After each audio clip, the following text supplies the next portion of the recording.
Hello everyone. I hope you're all doing fantastic out there today. It's Friday the 13th, so happy Friday everyone. Happy Friday 13th everyone. And let's see what we have here. Welcome in La Yaya. Hey, bienvenido.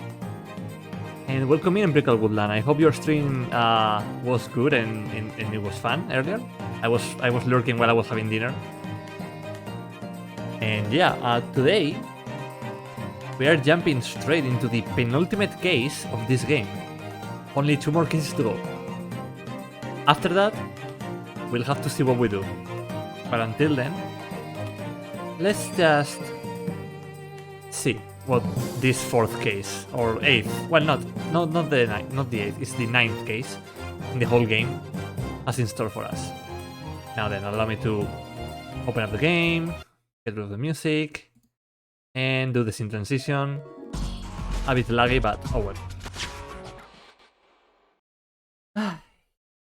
Alright, I've been doing some audio testing before, earlier in the evening, because I was like, in the previous 2 streams, like my voice was either too low or too high. It was like very weird. And I do want to ask, hope you're ready. I'm not. No, I'm not. Ina, I wanted to ask if right now the sound of my voice and the music sound okay, like if they don't drown each other. Estoy básicamente comprobando que estoy preguntando que si se escucha bien, básicamente si mi voz se escucha bien comparado con el nivel con la música del juego. Alright, I might just use my phone and just listen to my own voice directly, so hold up, I'm going to go do that real quick. It's fine? Okay, I don't trust myself with this, so I'm just going to test it out real quick. I'm going to plug in my earphones for this one. Okay. A ver. My channel. Right now, let's see. Testing, 1, 2, 3. Okay, I think that sounds correctly. And let's just jump right into it then. Alright, back. So let me just put the chat on my phone once again. There we go.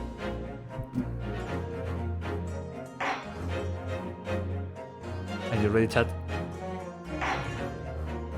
Twisted Karma and his last bow. Bow? I'm guessing that this is bow as in bowing to the other person. I'm going to go get water real quick and I will be right back, and then we will start.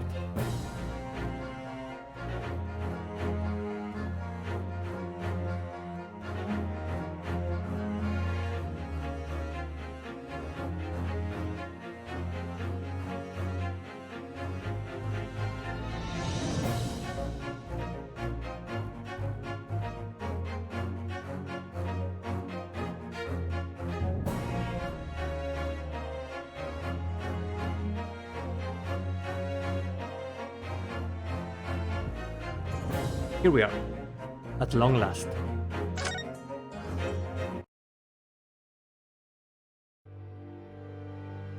Episode 4. It was indeed a most bizarre incident born of a curious advertisement and a commonplace killing at the edge of dawn. Pipe in hand, Sholmes looked down at the thick, rolling fog outside our window. I wonder exactly how many mysteries are out there, hidden within this bed of fog, he said. Indeed, a most bizarre incident, born of a curious advertisement. A hellhound's mad gallop through the shadows of a serial murder, an executed man's graveyard resurrection in the dead of night. And a commonplace killing in a small, forgotten room at the edge of town. There is, naturally, always another side to every case, of which most remain ignorant. And it is that other side which compels me to the scene of the crime, Wilson. So quickly now, take your hat and let's be on our way, my dear fellow. For our adventure is not over yet. Come, the game is afoot.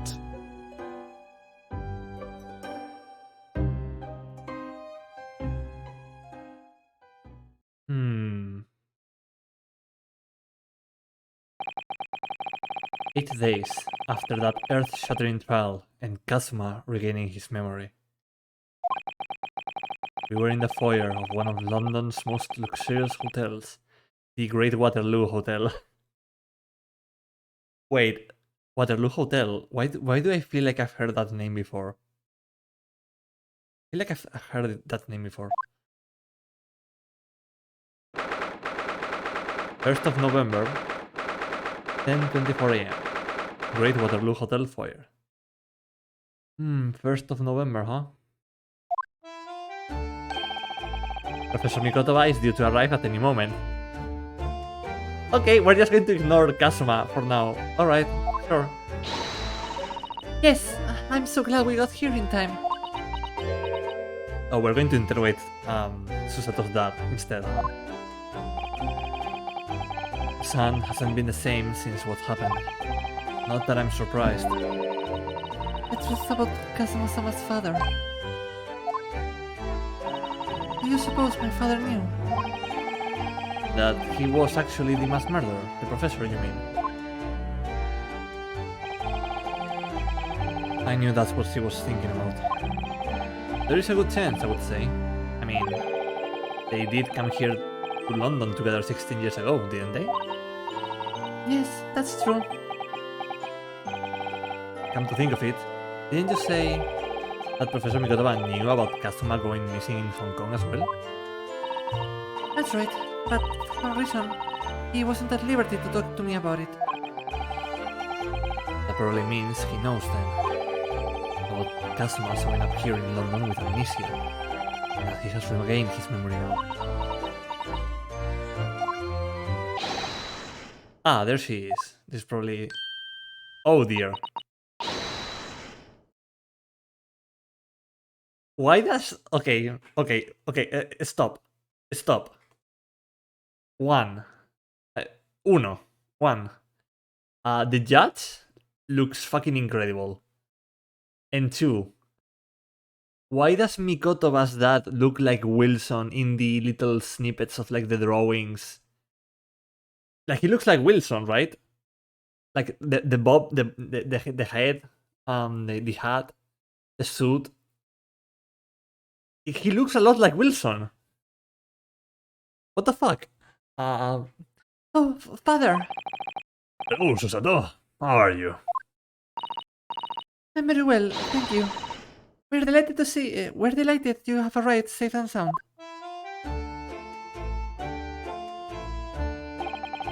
Hello, Mr. Naruhodo. Very kind of you to take the trouble to meet us here. Oh, no, not at all. It's my pleasure. Oh god, what voice did I give this guy?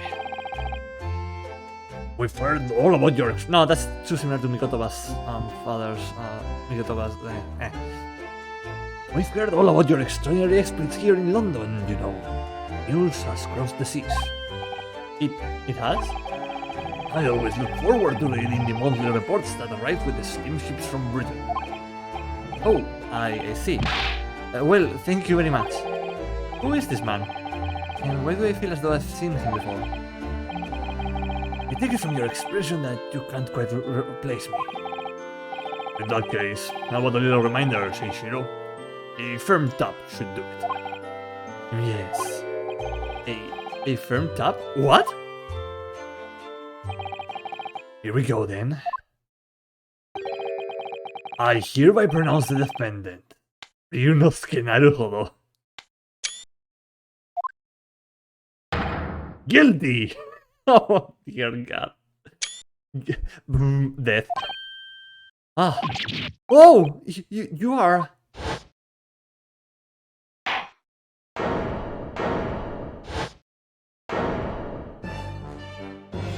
It's him. The court will now hear the trial of Ryunosuke Naruhodo.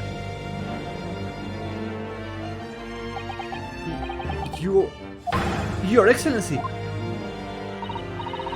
Hello, Judge Jigoku. How are you? It's been a long time. Good. You remember now. I really did the trick. Guilty! I love his energy so much. Only I was declared not guilty, wasn't I? And there was no laughing at the time. So, London again after all this time. Hard to believe it's been 10 years. To be honest, I never thought I would be back. Neither did I. I didn't imagine Japan would ever be invited to an international symposium like this. Though really, I doubt anyone did, to be honest. It's all thanks to you, isn't it, Shiro? What are you talking about, Eugene? Of course, Judge Jigoku. He must complete the set. He's the other man who 16 years ago came to London with Kazuma's father and Professor Mikoto. He's the third visiting scholar. Well, all those passport checks and luggage searches at the border took rather a lot of time. I must say, I'm very envious of your ministerial status. You didn't have to go through any of that, did you? Ah, well, I knew you were jealous. Sorry? Ministerial status? Status or status? It is status, but... Yes, did you know? Shiro here is also Japan's Minister of Foreign Affairs. It was his personal insistence that allowed you to take Kazuma's place here on this study tour. Guilty as charged! Oh, well, thank you very much. He's really every bit as important as he looks. Ah, yes, no, Naruto. I received a telegram from Lord Stronghold yesterday. Oh, you did? It appears that some things came to light in a trial you were involved with 8 days ago. About what happened 10 years ago. That tragedy.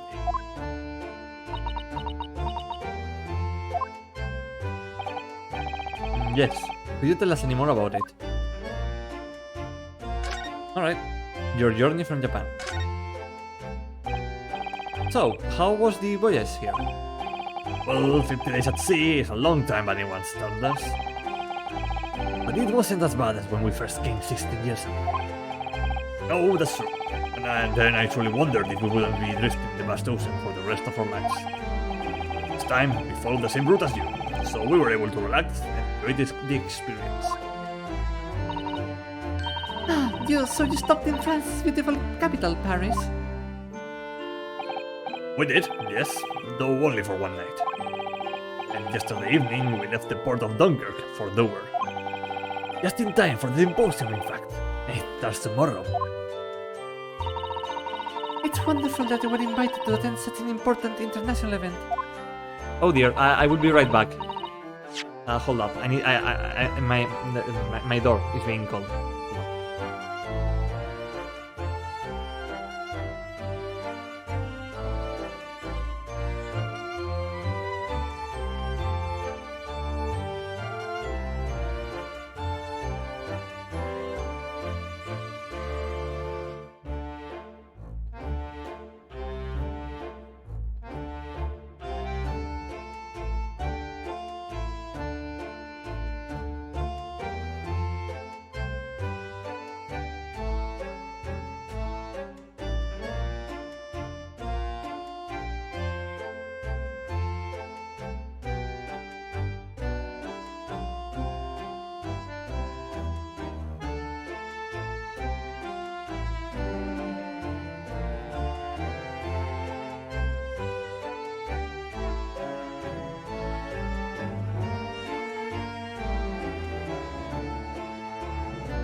Sorry about that.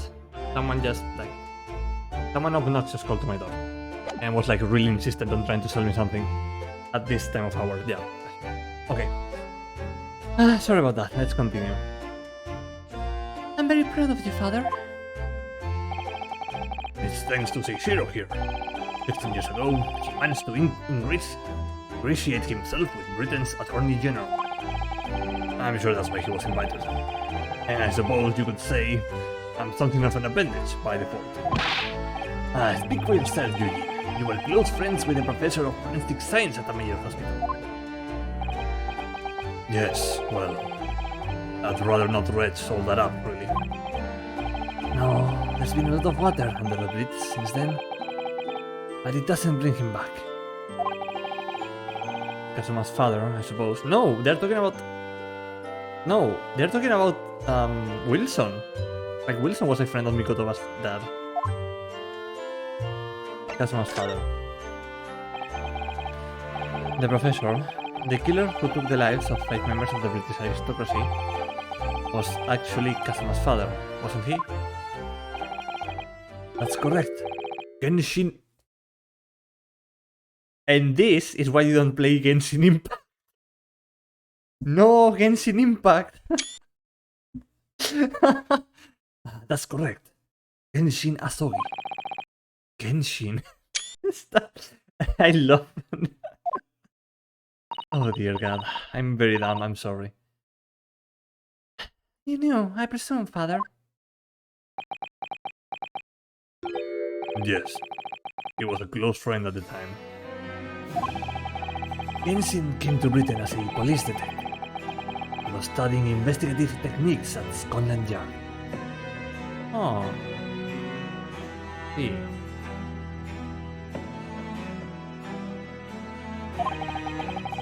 I've never understood what drove the man to commit such heinous acts. It was a close trial, so the public never knew the truth. And he was executed with little ado. To this day, very few people know what really happened, even in our homeland. But what about Kazuma? Did he know? Did he know the truth about his father? I mean, considering how he cut him down last time, yeah, probably. No, of course not. He was told his father passed from sickness. However, I suspect he may have had his doubts. Oh, why? As you know, I tried to guide Kazuma growing up, as if he were my own son. Do they have like anything? No, I don't have nothing at the moment. Then one day, he came to my office at the university and said, oh, now I have to like give Kazuma an actual voice. I have decided. I want to travel to Great Britain and study there.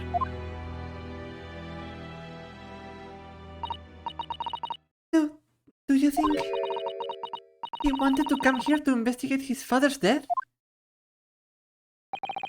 I don't know. But when I looked into his eyes, I did know that there was no way I would be able to stop him. I'm not convinced about my Kazuma voice. Maybe a little more relaxed, but more grave. Like maybe something like that. That sounds like Shadow the Hedgehog. No, I'm so sorry. Something else came to light in that trial the other day, actually. No, and what? Well, having disappeared in Hong Kong and been missing for almost a year, Kazuma has since turned up here in London, working as the apprentice of Lord Van Six. What? What? That's news to us. So, Lord Strongheart's telegram neglected to mention that part, then. Kazuma's reappearance. As you know, we both thought Kazuma had died on the steamship during our voyage to Great Britain in January. But he didn't die. He's alive. As you knew, didn't you, father? In actual fact, no.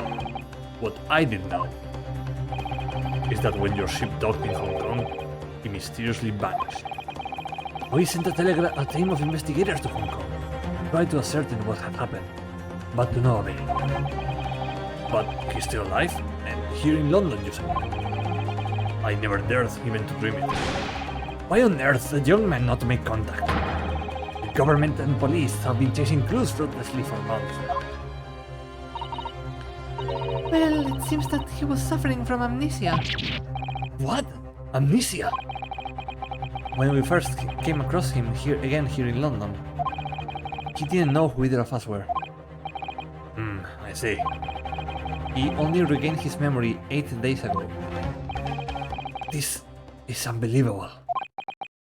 Yes, it's quite miraculous. I wonder why Lord Strongheart didn't let us know. I must speak with him urgently. I wonder how Cass must be in these past few days. You didn't even visit him, holy shit. Would it be wrong for us to go and visit him? Your time in Britain. That began 16 years ago now. It's a distant memory, really. It was Eugene here, Genshin Asogi, and myself. We were the original three. The first judicial scholars from Japan to travel overseas to study.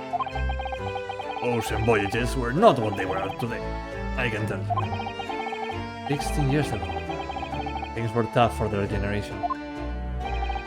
Your father was an exceptionally fine medical student at Yume University at the time, you know, young lady. Yes, grandmother told me. He went to do research at a great London hospital to study autopsy, practically unheard of in Japan. Yes, and it was an eerie place, sandwiched between the back of a prison and a burial ground. Not more talk of graves. Very often, there's no one willing to deal with bodies following autopsy work. So you see, autopsy labs have something of an unavoidable relationship with graveyards and prisons. Not my cup of tea at all. Do you remember that Scottish prison governor? Caden, his name was. He was a good man. Yes, but then of course, in your 6th year here, everything changed with that dreadful case. When Genshin was arrested, were a series of the most gruesome murders. I simply couldn't believe it. Known the man for years. I was a witness at the secret hearing. I tried to speak in his defense, but you went a little too far, and ended up facing charges yourself, didn't you? Well, suffice to say that after that trial we were sent back to Japan. There was nothing more we could do to save Genshin. He was a lost cause, sadly. No, don't make Susato cry. Don't make me cry. Well, if you'll excuse... I read Mikoto and thought it was Susato speaking. Well, if you'll excuse us now. Yes, I would like to get this trunk up to my room as soon as possible. Okay, chat, do we think either of them are going to die? Like, one of them is going to die, right? Oh, I'm so sorry. I shouldn't have held you up here for so long.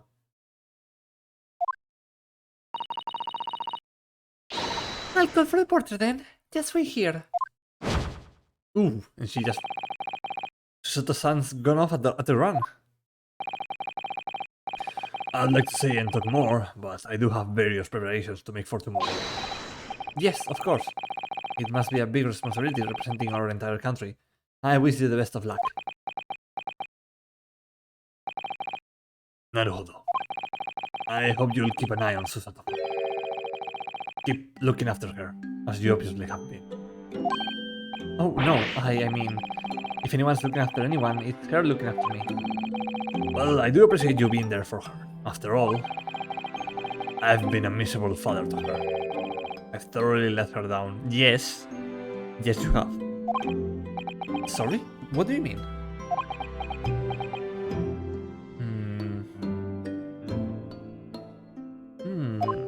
Because you left her like when she was born, just to come here to Great Britain, right? Well, it was 16 years ago that I started my long study tour here in Britain, as you know. The very year Susato was born. Yes, I heard. The birth of my daughter was the most joyous event of my life, but... well, sadly, it was accompanied by the most tragic event of my life, too. Oh, yes.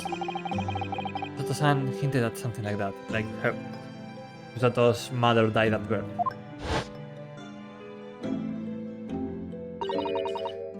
It was a rather turbulent time at home. Anyway, I won't bore you with the details. The point is, I became rather less dependable than befits a grown man. It was then that Seishiro offered me the opportunity to study here in Great Britain. I was too worried about you to leave you behind. So perhaps I was a little heavy-handed when it came to persuading you to accompany me to London. So that's what happened in a nutshell. And that's also the reason why I now feel compelled to give my daughter as many opportunities as I dare. Though the world does not readily afford young women such things, I must say. I completely understand, Professor. One other thing, Naruhodo. If I may be so bold, I have a favor to ask you. Oh, really? Of course. What can I do for you? Well, the thing is, Oh, hey, it's the guy from the guy that manages the omnibuses, right? I'm so sorry that took so long. Miss Suzuto. Now then, allow us to take your bags. Allow me to take your bags. One moment, if you please, Porter. Of course, sir. That machine around your neck. It's a camera, I believe. Quite right, sir. Just 5 shillings for a lovely photograph to commemorate a wonderful stay at the hotel, sir. Well, I think given the occasion, we could justify the expense. Yes, of course. Oh, look at him. He's like so nervous. I would like to thank you for coming with me, Mr. Naruhodo. It's really made Father very, very happy, I think. Oh, well, I'm pleased then. But we were interrupted before. Professor Mikotoba was about to ask me something. No, that's like the biggest death flag. Like, last time that this happened, that someone wanted to tell us something and then didn't, they quote-unquote died. Right? Kazuma wanted to tell us something, and then he died. Now Susato's dad wants to tell us something. I think he's going to die.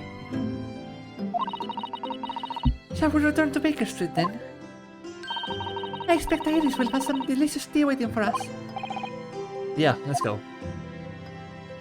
I'm getting more and more anxious about Kazuma though. Perhaps I'll try to meet with Lord Stoneheart later and ask after him. Alright. Look at those cases just left there on that trolley. Aren't they worried about thieves? I know I am. Haven't you seen the porter over there? Don't worry, he's obviously keeping an eye on everything. Ah, so it's a trap, designed to catch any chancers who might be tempted. Why did the porter give me such a scathing look just now, do you suppose? Well, some might say you look a little suspicious with your jet black clothes. Not everyone clad in black is some sort of ninja with intent to steal, you know. Have you seen all those sparkling jewels up there? They must have gathered every gem in the world for that. Ah, it's called a chandelier, I believe. It's designed to provide elegant lighting in large, spacious rooms like this. So they had to gather every gem in the world just to illuminate one room? It's purely electric light bulbs that are actually throwing the light. Better to hang something like that from the ceiling in the office. It would be scraping on the floor. I think perhaps chandeliers aren't for you, Mr. Naruhodo.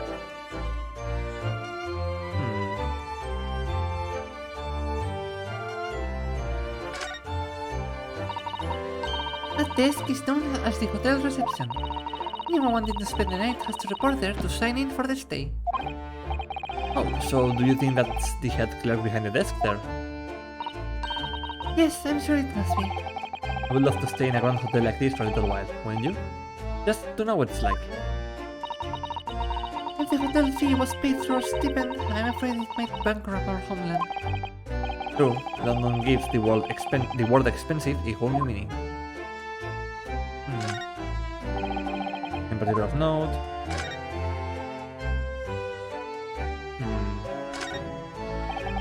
Look at that. It's a picture of the Crystal Tower. Well, the Great Exhibition is one of Britain's most prestigious achievements in recent years. I wonder how tall it is. It really does represent the pinnacle of scientific achievement in so many ways. There is a 20-meter tall chimney on the bathhouse near my lodgings at Yomei University. The attendant there is always boasting that it's the tallest object in the neighborhood. I'm sure. Did you know that over in the Channel in Paris, there's a tower that's 300 meters tall? What? How many times taller than the chimney at Yomei Stock in Hot Springs is that? And if it's that tall, how does it draw properly? The smoke would get stuck, surely. I don't think it's that sort of tower, Mr. Naruhodo. Alright, I think that's all. Let's move.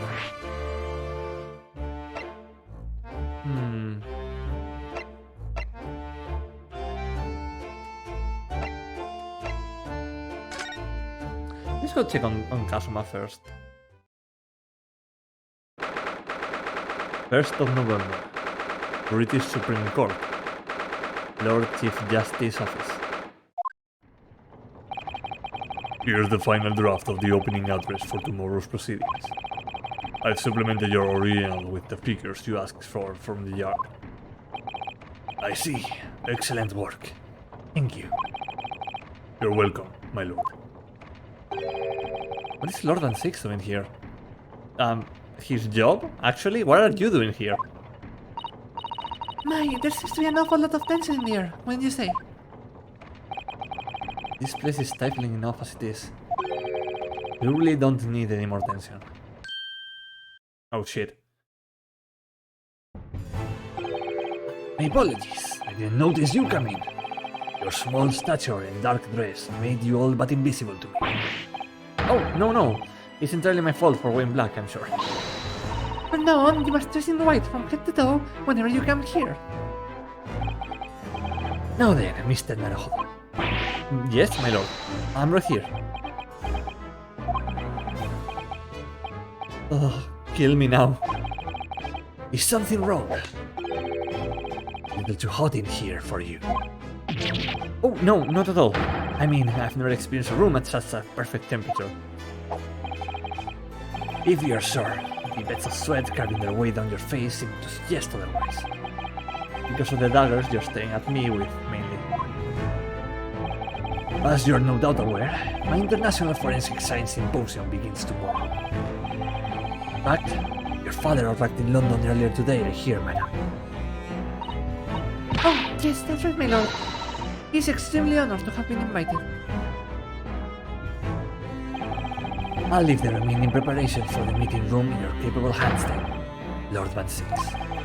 I will attend at once.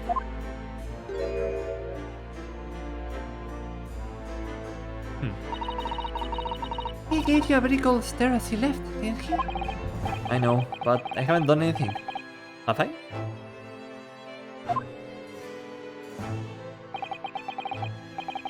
These past 2 days, my feet have barely touched the ground, I must say. My dedicated right hand of many years was recently put out of action, in spectacular action. Oh, I'm sorry to hear that. Is your left hand still of service? Mr. Naruhodo, he's talking about Dr. Seed. Ah, of course. I'm terribly sorry to hear about that. I was just, Fear not, you've done nothing wrong. Your state's own wrongdoing precipitated the situation. You needn't concern yourself with it any further. That would be a lot easier to do if it weren't for the piercing stare you're giving me. Lord Van Six is doing an admirable job of holding the fort. Though disturbingly, the apprentice has been missing since yesterday. Oh, missing? What's become of Kazuma-sama now?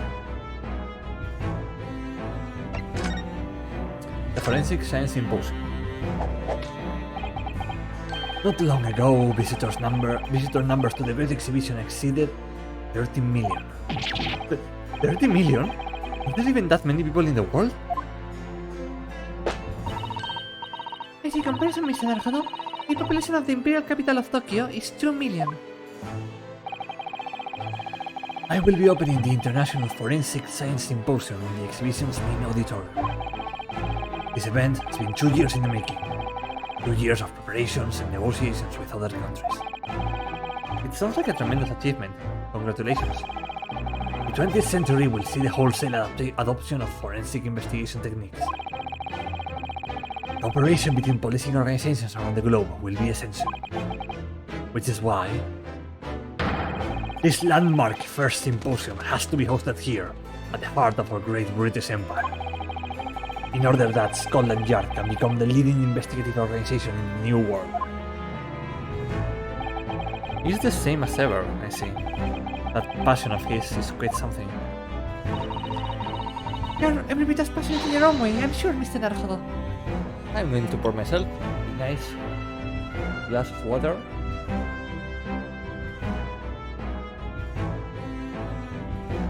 There we go.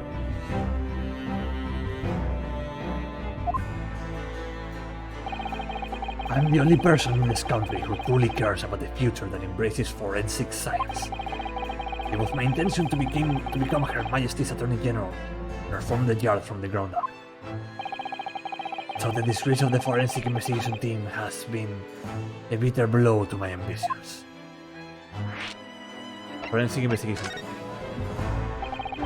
I first established the forensic investigation team a year ago, experimentally to start with. With Dr. Sith at the helm, it was steadily accruing an impressive record of achievement. I was on the verge of changing its name and elevating its status to a full-blown forensic investigation department. And can you not do that now? Obviously, nobody wants to hear anything about it at the moment. Even I can't keep this story out of the papers. 6 million Londoners will be cursing forensic science now. This incident will set back our country's advancement in the field by a good 10 years, I would say. Unintended repercussions of our trial. We simply couldn't have overlooked what had happened, though. Of course not. We should all be grateful to you both. Anyway, I will still reform this country's policing when I become Attorney General. This might delay my plans, but it won't alter them. Nothing will stand in my way. The missing apprentice. About Lord Van Six's apprentice. Ah, yes, that came as a surprise to me, I must say. That you and he are old friends. How did he become an apprentice to Lord Van Six in the first place? And suddenly, 5 Taiki logs appear in front of Stoneheart. It came about 3 months ago. An unidentified Asian man was apprehended by border police. They found him hiding aboard a large goods vessel. Oh my! So, he stowed away to get here. He had no papers to identify him, no passport.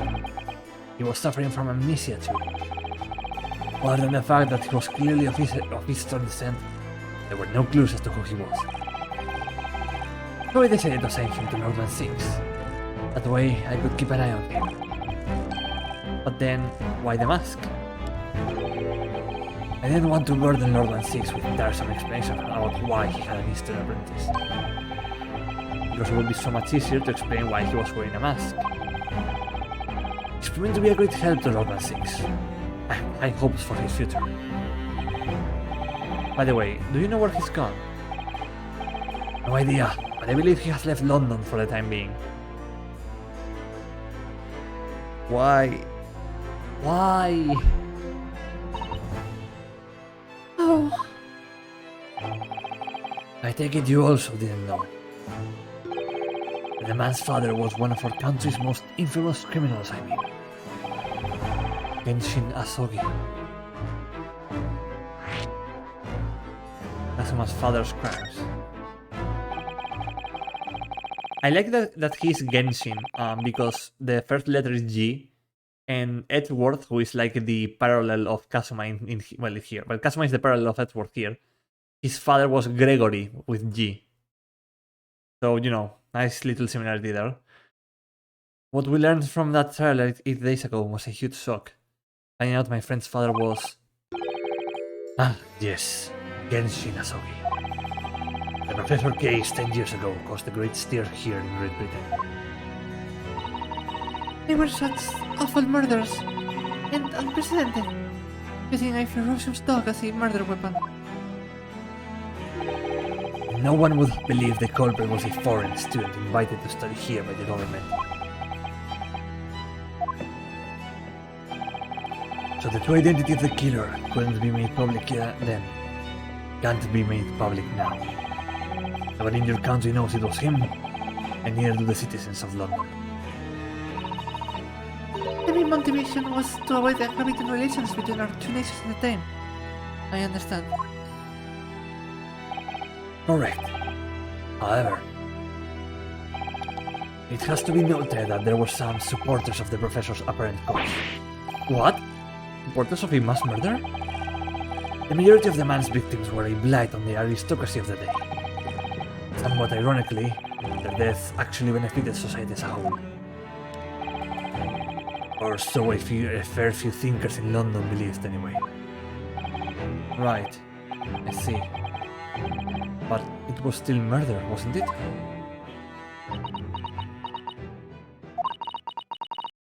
It seems very similar, doesn't it? Yeah, to Mr. McGilded.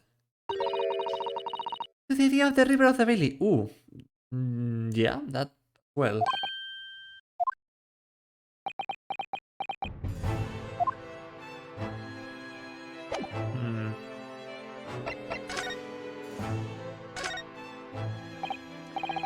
could I show you this, Lord of Strongheart? I'm the Lord Chief Justice. I'm not here to offer advice about evidence. Oh. Especially when the evidence in question is so dull. Ah, so that's the real reason. Okay, I guess we're getting the hell out of here. Let's go to Shrams.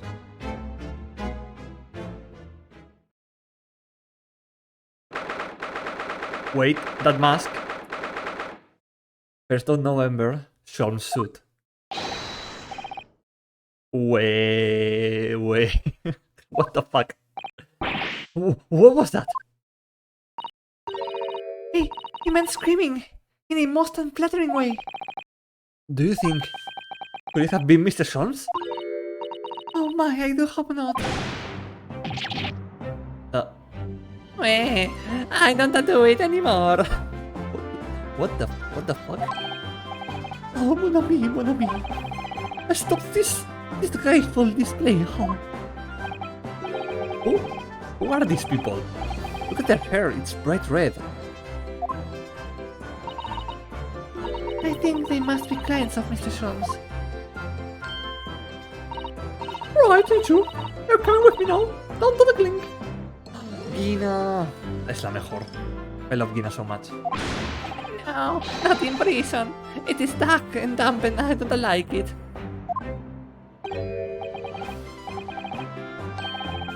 Oh, what's the darkness? The darkness it is my friend. I am not scared. I'm not going to do the crying, it's so obnoxious. But you're always scared of the dark. Shut your mouth, you idiot. I will sit quietly in the dark and plan our next darling heist. I don't like this. I don't like it. Hello, well, this is all of the yard. Now get the moving. Hi then, Guinea. Have fun. Oh yeah, thanks, Harris. And thanks. You're a great detective.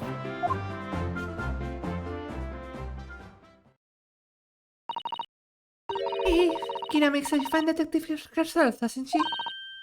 Oh, Toti, Rana. Hello, Iris. We're home. Well, did you find your daddy? No. Not never say that again, Iris. Yes, we arrived at the hotel just before he and his friend. Oh, well, that's great news. I hope we'll get to see my daddy again soon. Ah, yes, of course. Dr. John H. Wilson. So, Iris, all that remains now is that greatest problem known to man.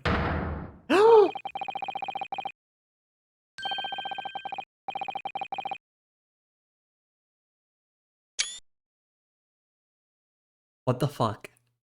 ¿Qué cojones? What happened to his hair? Why is his hair red?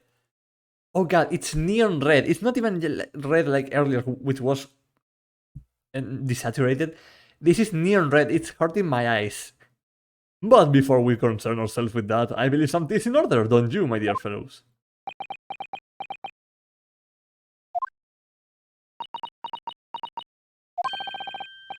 Is something wrong, Mr. Naruto? They have a crumb or such like my face. Not so much on your face as on your head, I would say.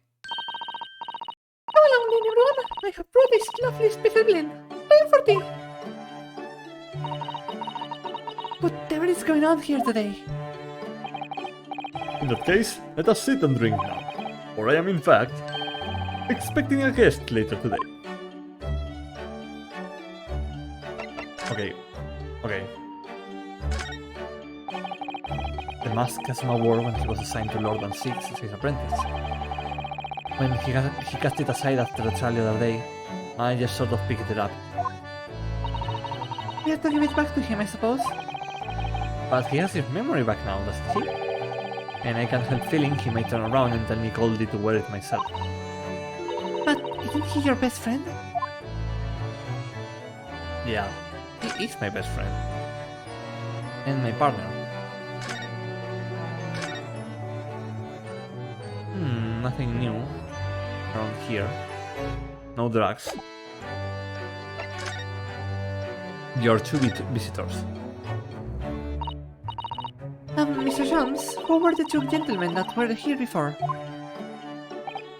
Oh, just a pair of petty criminals. Nothing of significance. Of course, they have to make a living somehow. And when the mood takes me, I'm willing to turn a blind eye to all manner of infractions. When the mood takes you? All manner of infractions? But when such fellows set their sights on Mr. Sherlock Jones, well, that's when their luck runs out. Oh my, you were the target of a crime, Mr. Jones. Yes, I was shot last time, remember? But I quickly devised a plan to drop them and deliver them to our young detective ally. Mr. Adams has great second. We could have had an arresting tea party. I did send word, but no answer was forthcoming. The man is consummately in the wrong place at the wrong time. There's a word for it, I'm sure. Aha, I have it! A bungler. That's the word. Bungler. Bungler. That's a nice word. It's a good job he's not here to hear you say that.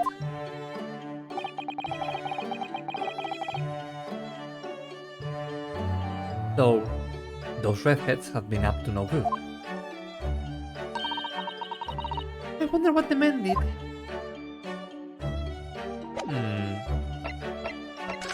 This is new, I think. This looks like last week's edition. What is that article circling red ink there? It's in an advertisement column. It says... The Red-Headed League. The Red-Headed League? What is that? I don't know, I've never heard of it before, but... June. There's something on my face. Clearly, this has something to do with that. Lively hair. The Red-Headed League article has been entered. Okay. Let's see.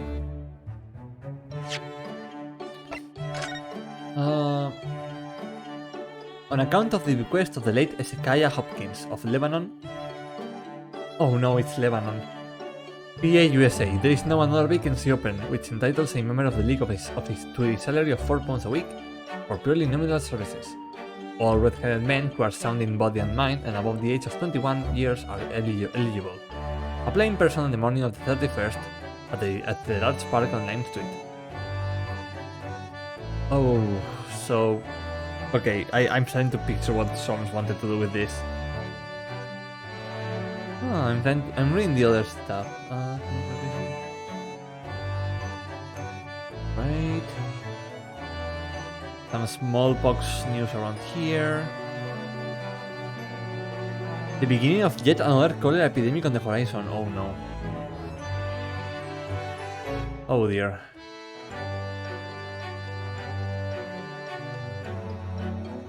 Something about Adam Smith over here, St. Bartholomew's Hospital down here. Physician Jon Snow? Hold up, Jon Snow. Is this a Game of Thrones reference? Huh, interesting. Now then, what do you know about this? It looks as though someone circled an advertisement in this paper, Mr. Sholmes. The Red-Headed League?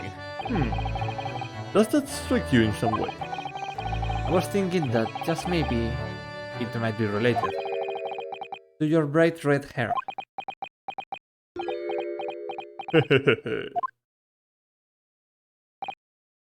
So, at last you've learned to apply my methods, Mr. Naruhodo. Yeah, basic fucking logic. Sorry? In the first instance, and quite indispensable, observation. Believe me, I could have seen that hair with my eyes shut. Well then, allow me to regale you with the details of my latest exploit. Regale or boast? Okay, let's just go bit by bit. What was that about the greatest of problems known to men that you mentioned before? Is it another fiendishly intricate case, Mr. Sholmes? How should I best explain it? Are you aware of the theory of evolution by natural selection, perchance? Well, I think I've heard talk of it somewhere. Possibly. It's a revolutionary scientific theory that was newly proposed 40 years ago now. According to this author, Mr. Darwin, we humans were once apes who lived in the treetops. Wait, what? We were apes? We still are apes, Ryunosuke. Indeed, and from the very moment those apes descended from the canopy to live as humans, it has been our lot to be at the mercy of the greatest problem known to man. It's back problems, to be more precise. Our lot? What is this great problem, Mr. Sholmes? Why, is it not obvious, my dear madam? The problem of rent!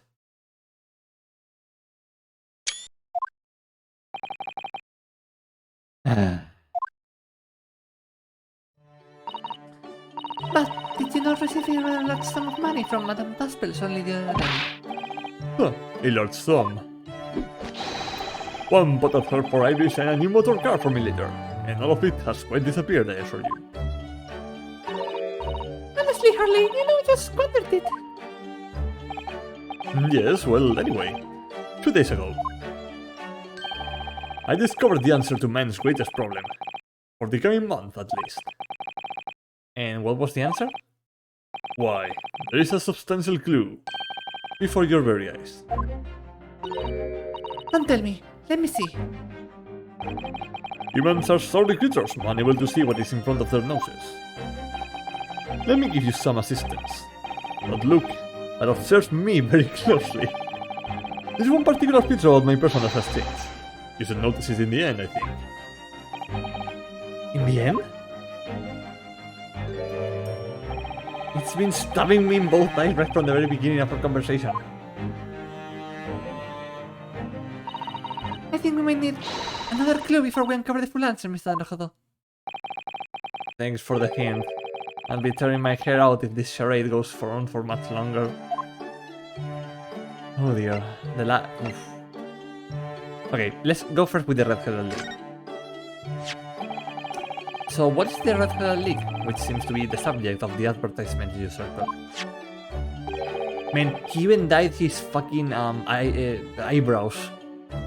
His eyebrows are red as well. That's not how hair color works, or does it? I don't know. Did you notice it in the paper then? That, my dear fellow, was going to be the source of this month's rent payment. It was? How? According to the advertisement, the Red-Headed League is a distinguished institution of fellows of unspecified governments. In fact, the only condition for becoming a member is having red hair. That doesn't entirely surprise me.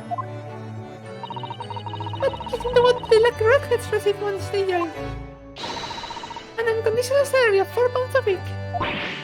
Oh my, £4 a week. But why? What are they paying people for? That, I don't know. No details are given in the advertisement. But surely every red-headed person in the country would be flocking to join in that case. You're right, Susie. There is no time to lose. I will put in my application at once. Oh yeah, because her hair is like pink, so it's sort of reddish. So will I. Just on the off chance. That might be stretching the point, I think. The trouble is, we have a fixed number of members, you see. Oh, I see. So once a certain number of people have joined, no one else can. But as luck would have it, one member recently passed away. It wasn't particularly lucky for the redhead in question, I feel, Mr. Soames. So you decided to try to join in his place? Correct. I mean, look at me. Have you ever seen such a red-headed fellow? No. So why? Why did it have to go so wrong? What on earth happened? A blunder, Mr. Naruto. Though it pains me to admit it. Your blunder. What did you actually do to your hair, Mr. Soames? I'm glad you asked, Miss Susato. What you see out of my head is neither dyed nor a hair mix. I changed the color of my hair overnight. By the wonders of chemistry. Chemistry? Drugs? I was conducting some research into a method of rejuvenating spent tea leaves. In the course of my work, I stumbled upon a potion that when taken, turns one's hair a flame like red. Would you like to try it? It will make every hair on your body perfectly crimson. I think I'll pass. But, Mr. Soames, is it quite safe to drink? Surely it is bad for you, isn't it? Amateurs are always hampered by such feats. Oh, I should never have doubted you, Mr. Soames. I mean to say... But of course. To earn £4 per week, one must be prepared to turn a blind eye to little danger. That degree of red signals more than just a little danger, sorry. Anyway, Harley left full of confidence yesterday with his new red hair.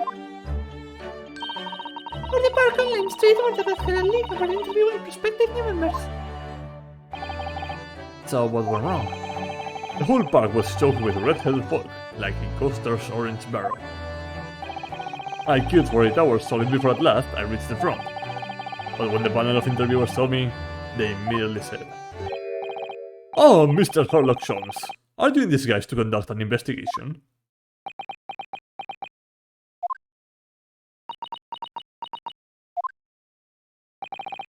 So naturally, I had no choice but to reply, "Shh, don't give me away!"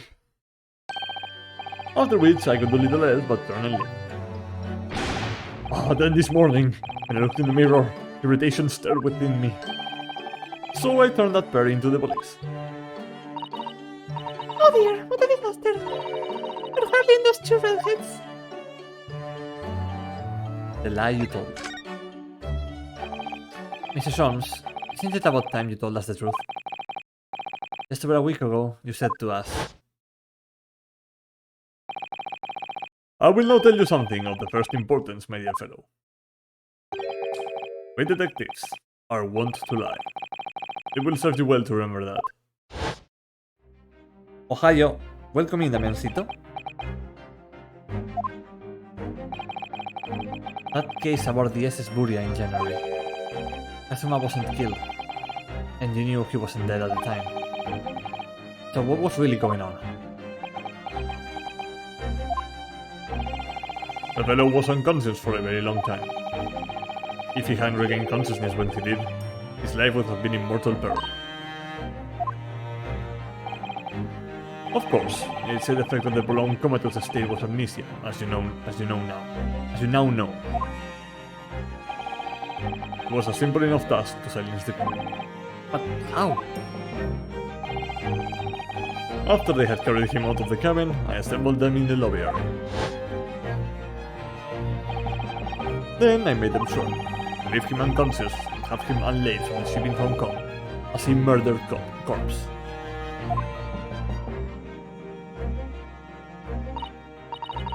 Oh, how horrible.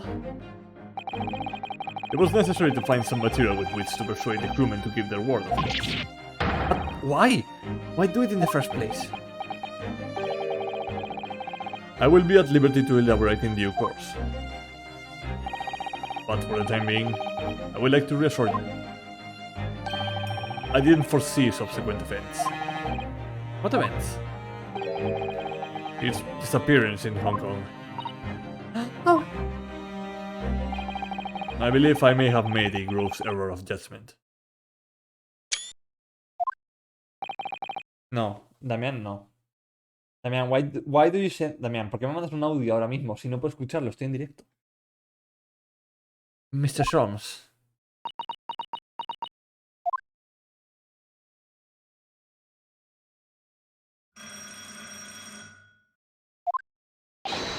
Oh, here is my guest now, my latest client, with money to spend. oh, I hope it's an exciting case, Harley. Remember, Iris, we are at the present gripped by the greatest problem known to man. I must be willing to accept any case, no matter how unstimulating. Save locating a runaway, of course. Don't spare anyone's feelings, will you? Oh dear, I'm afraid that Harley can lack a little tact, especially just before the rent is due. I assume what was the name of the webpage where you download anime in HD, legally of course, not the Onita. Es nia.si. nyaa.si. Pero está la mayoría en inglés. Mr. Sholmes, Mr. Sherlock Sholmes, please, oh please. Please find my husband. He has run away.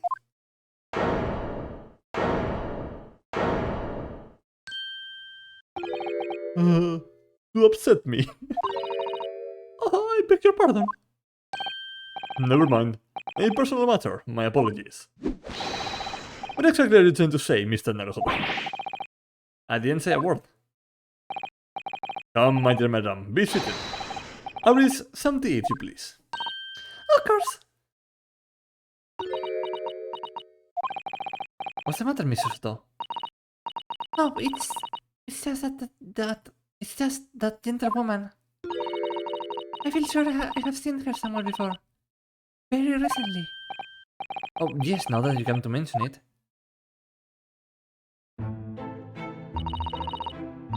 As I explained earlier, my name is Evie Vigil. Evie? Evie? Is she an Evie? Evie Vigil? Evie Vigil. Weird name. I implore you to take the case, sir. Money is no object. Simply name your figure. Money and wealth are of little consequence to me, madam. Being offered a case to solve is reward enough. Oh, Mr. Sholmes, you are the picture of benevolence. I will of course make a mental note of your offer, however. For contingent reasons. I trust you will now remember your words also. If I might inquire, sir. This gentleman and lady would be. Oh, me? What I'm about to tell you. I should like to communicate in the strictest confidence, you understand? Oh, these are my friends. I assure you, you may say before despair anything which you may say to me. Oh, I see. I can vouch for the gentleman personally. After all, he's hard of hearing. Why did I ever get my hopes up?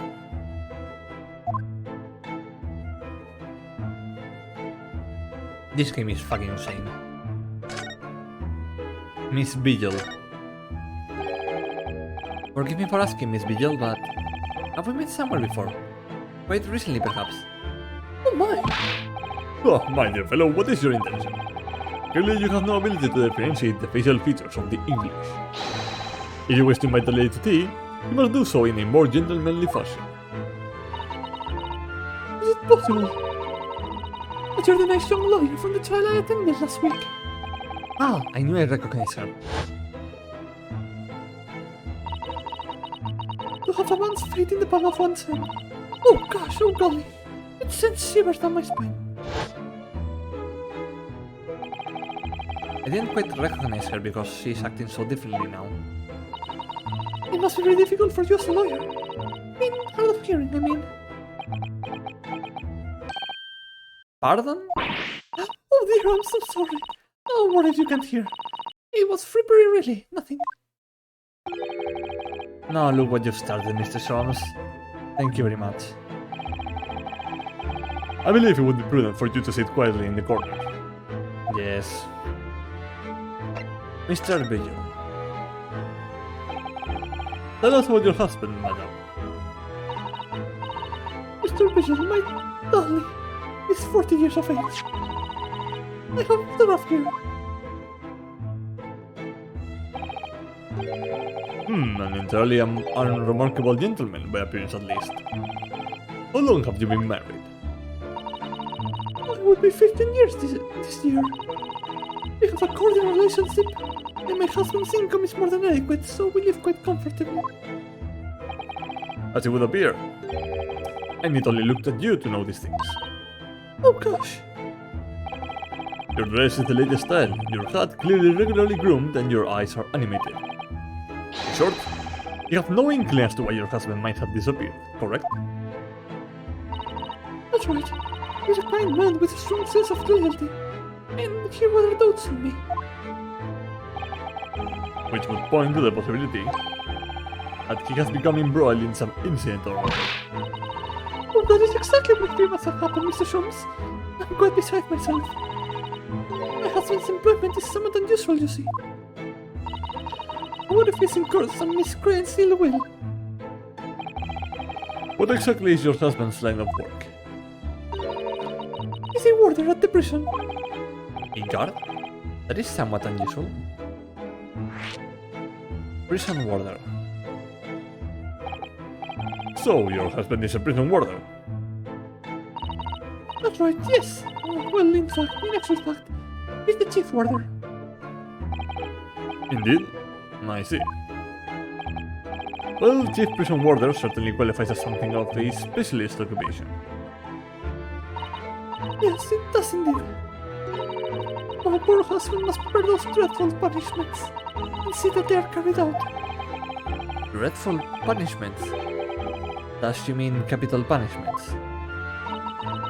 At such times, he must occasionally spend a night or two in the prison dormitory. But for that extra responsibility, he is remunerated more handsomely than the other warders. Of course, we make no mention of my husband's work to the neighbors. Yes, I believe your prudence is justified. Tell me, at what prison is your husband engaged? Barclay Prison, Mr. Sholmes. Really? Barclay? Oh, a fine establishment. If I'm not mistaken, there is a large cemetery just behind it. Yes, that's correct. Lowgate Cemetery. No! Lowgate Cemetery. The very place we were discussing in court. It's unbelievable. Unbelievable, my dear fellow. And yet undeniable. Sorry, Mr. Sholmes. I'm afraid you've lost me. Ah, pay no heed, madam. Pay no heed. A private matter. This can't really be a coincidence, can it? I mean, no, because in London there lives like 6 people in total, and they all always like the same jurors. Your husband's disappearance. So, to the matter of your husband's disappearance, when did you realize he was missing? Please, try not to laugh. It was yesterday. I'm sorry, yesterday. That really is recent. Laughably so. The truth is, my husband does at times have occasion to spend the night away for his work. It's not at all out of the ordinary for him not to return home at night, but this is different. For him not to make any contact for a whole day. That has certainly never happened before. Oh, my dear Daily, whatever can have happened? Wait. Is a warder, daily vigil, Daily vigilante. Alright. That's the pun of the name, okay. My dear Miss Vigil, please, calm yourself. Now then, have you contacted the police? Why, naturally, but sadly, they refused to listen to my pleas as my husband has only been missing for 1 day. I was asked to wait patiently at home.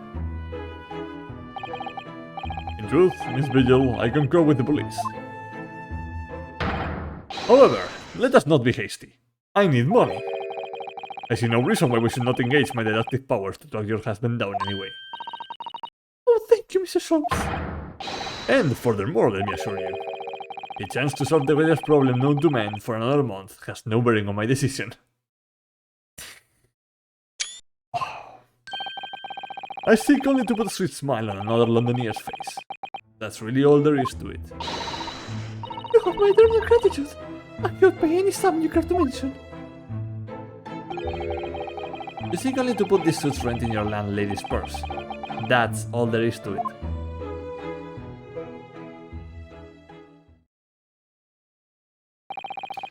Thank you for everything you have shared with us, Miss Vigil. I believe I have all the information I need to begin with my investigation. Oh, please report me too soon. Please report to me soon with good news, sir. Fear not, madam. In a day or two, I shall be contacting you with a heartening report, I'm quite sure. Oh, sir. Oh, how splendid, Mr. Sholmes. Good news should be delivered early, as I always say. If you would be so kind as to leave the photograph of your husband in my possession.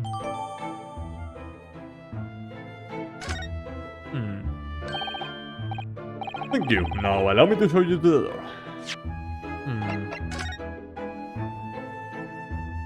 Yeah, there really is nothing remarkable about the picture. This is like a church here in the background or something like a tall building. Other than that, he seems to be like in a garden sort of place. He does have like these curls on his hair. That's like right recognizing. I think.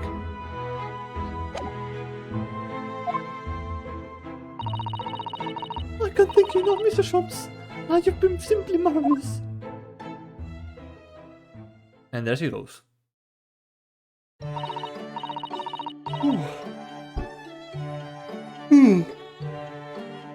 Sorry, I just slept like 5 hours last night. Ugh. You know, I think it every time, Harley. But how do you come out with such nonsense?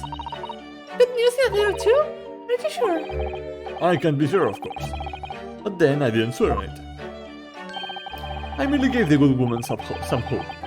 I hope to be able to give her good news, one might say. After all, the rent must be paid by the end of the day tomorrow.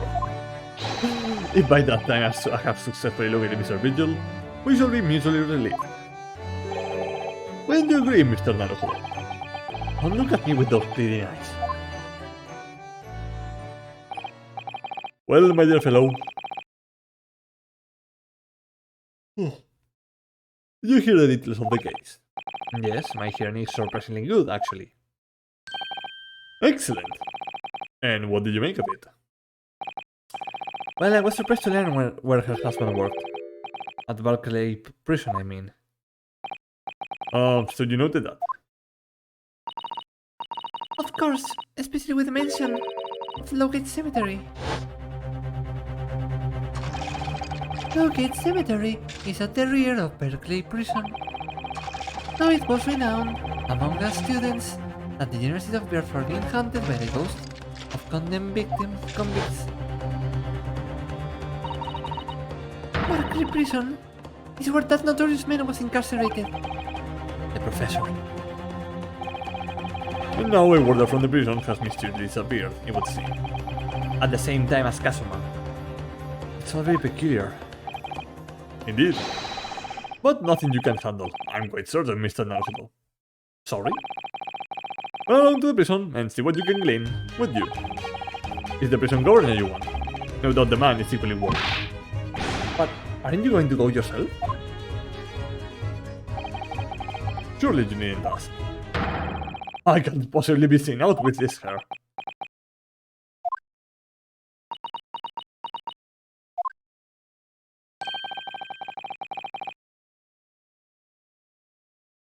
God fucking damn it, Solves. But didn't you go to Lime Street with that hair? That was quite a different matter. So I leave it in your capable hands. Now, if you'll excuse me, I'm rather busy. Toodaloo. Of course you are.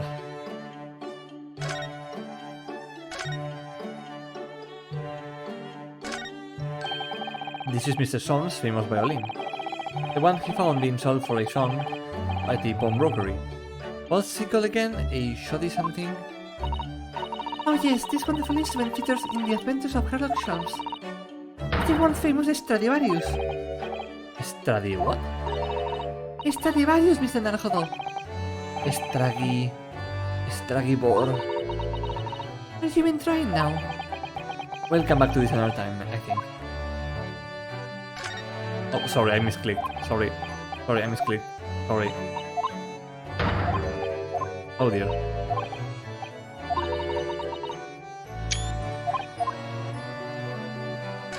Alright, so Sean seems to be a bit busy. Yeah. First of all, I want to go upstairs, see if we can see something in here. 1st of November, Naruto 2, Legal Consultancy. What to do? It's good news that the Professor Mikotoba arrived safely, isn't it? Yes, it's wonderful. And the fact that father has been invited to this important international event really makes me very proud. Be his daughter. Your father, that's Jigoku, us, and Kazuma, of course. There's really an increasing number of Japanese here in Britain's capital, isn't there? Well, yes, I suppose so. But London does have a population of 6 million people. So I think we're still a minority. Isn't that Sean's father who came here as a visiting student 16 years ago? And Kazuma. It's almost as if some great power has been at work, throwing them here across the ocean to London. And I feel as though the waters are starting to swell again now.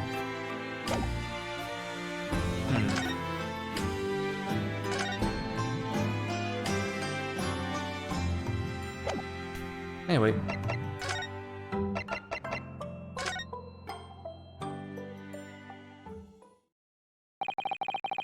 Berkeley Prison is on the outskirts of London, backing onto a lonely burial ground. 4 high outer walls loomed quietly before us in the fog. When we requested a meeting, we were shown to the governor's office in the West Tower. Oh my fucking god. Chat, there's a parrot. We can call the parrot to the stand. This place is full of hardened criminals. I cannot remember the last name a civilian was down here. And you didn't want to talk to an inmate, but to me... Oh god. Yeah, I can who I am. I'm the governor, barricaded. Oh, yes, it's a pleasure. I'm Ryunosuke Naruhodo, defense lawyer. And an Easterner, I see. Does that mean... Yes, I'm a visiting student of law from the Empire of Japan. Japan? Did you say Japan? Yes? Oh dear, what's going on here? Well, there's no any of your kind in here, laddie. Maybe you should try the prison next door, eh? I didn't notice another prison next door, sir. Anyway, we came to ask you some questions about... I didn't like to be so direct, but...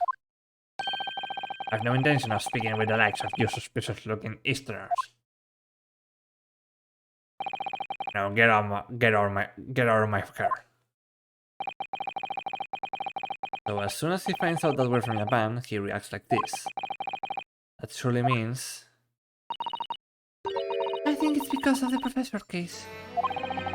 You think so too? No, I'm just racist.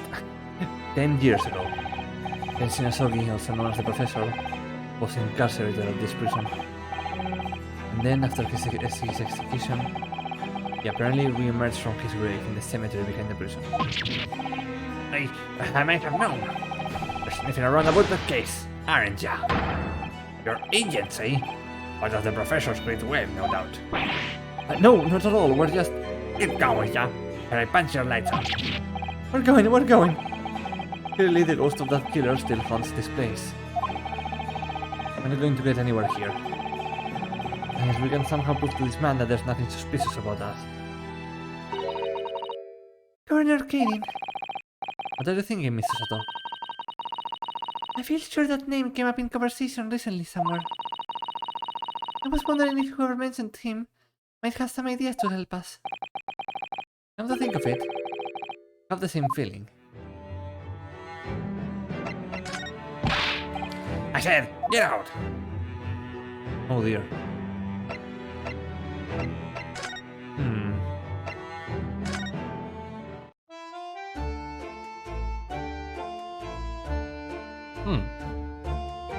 Mi gota bastad. Susa toda. So, one here, alright. That is Professor Mikoto over there. Hello, you two. I was just taking a moment to get some on the world now that I'm back. But where is that Jikoku? Yes, he's not a relaxing sort. He's taking himself off to pay his respects to all the legal bigwigs. Finally, after looking the country today. Goodness, he's full of energy. Professor, you mentioned something before. About how you had known the prison governor at Barclay Prison. Oh, Governor Kaden, you mean? So it is the same man. Mother, we must speak with the governor. But he refused to talk to us. He said we were suspicious Easterers. Well, I'm sure if I accompanied you, it would be a very different story. Oh, would you? That would be wonderful. You have time now? Only, as you can see, I'm very busy at the moment. Busy drinking coffee on a comfortable city. Not now. I have rather a lot to prepare for tomorrow. Yeah. Oh, sorry. I didn't say that out loud, did I? Mikoto was alarmingly good at reading people's thoughts. Or could it be that you Naruhodos are alarmingly bad at hiding your thoughts? Let's not fall out now. I have an idea. What is he writing on that piece of paper? Here's a letter of introduction for you. Hopefully, when he sees my name, he will change his tune. Ah, thank you. Letter of introduction. Good luck then.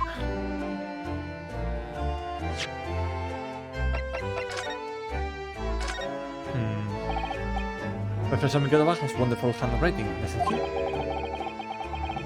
This dark-suited young man is not in the least bit untrustworthy. Is it just me, or does that make me sound extremely untrustworthy? I do wish he would at least call you a nice young man. I'm really not sure that would help. Ah, Black Bird Line. What is this? Oh, it looks like this is some sort of steamship ticket. The Ethis Grouse. First class cabin 001. Yokohama departure, 11th of September. Okay. Sure, why not? London arrival, 1st of November. Ah, that's the boat that Professor Mikoto and that's the Goku came on from Japan, isn't it? Yes, I think it called a Dunkirk. Sorry. Yes, I think it called at Dunkirk on the north coast of France for a night before finally arriving in Dover. I think it's been almost a year since we arrived in Dover on the SS Buria. It seems a shame not to keep your tickets as a memento of your trip, don't you think? Yes, I agree. I have mine safely in my diary. I keep mine in my wallet, so I have it with me at all times. Oh, well, how strange. Where could it have gone? Are you like this on purpose, Mr. Naruto? Fucking incredible. Did I imagine it, or was that a comment accompanied by a little sigh?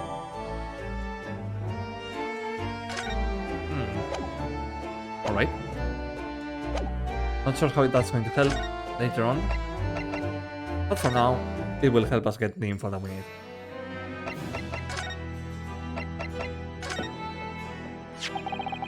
If you would just cast your eyes over here, over this, Governor Kaden. What's this then? I cannot pull the wool over my eyes. You got for nothing Japanese student.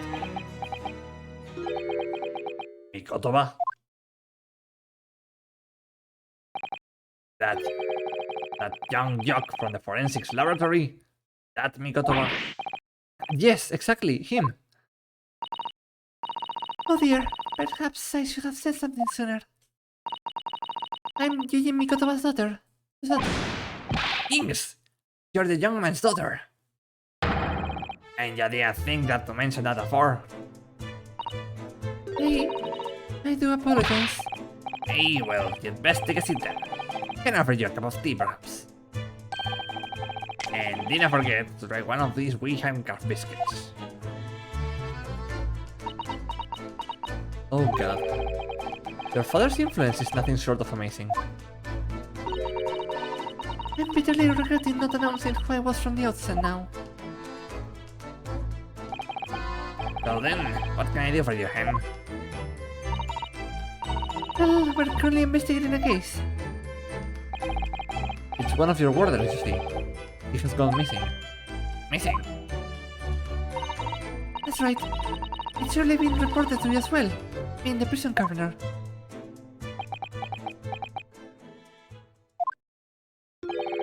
I haven't heard nothing of the sort. There's no missing persons in my prison. Oh, What? How can that be? it's Mr. Daily Vigil, your chief warder. Vigil. That's right.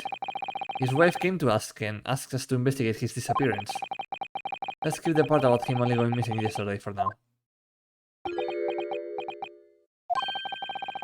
Clearly that means something to him. Would you be so kind as to tell us what you know, sir? Hey, of course. But first of all,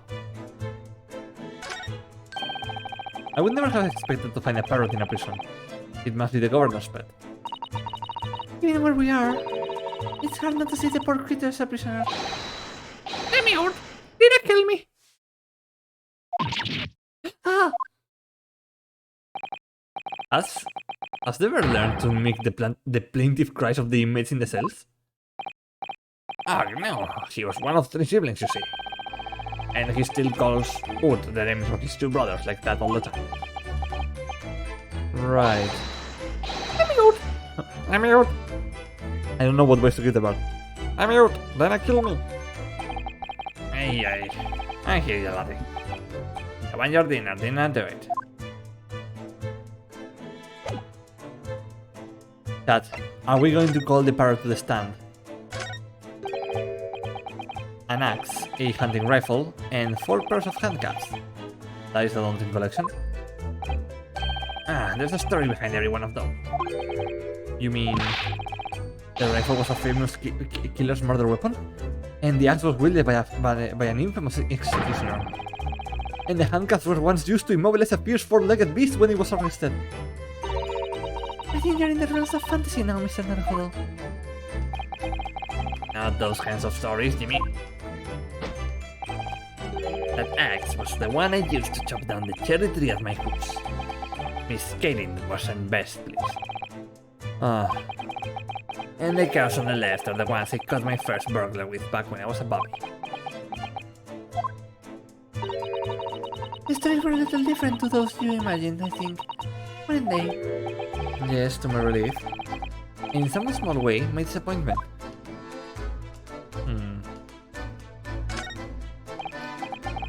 This grandfather clock is... It's fitted with a telegram blade that keeps dropping down. It's model on the guillotine, a French execution device. You may have heard of it.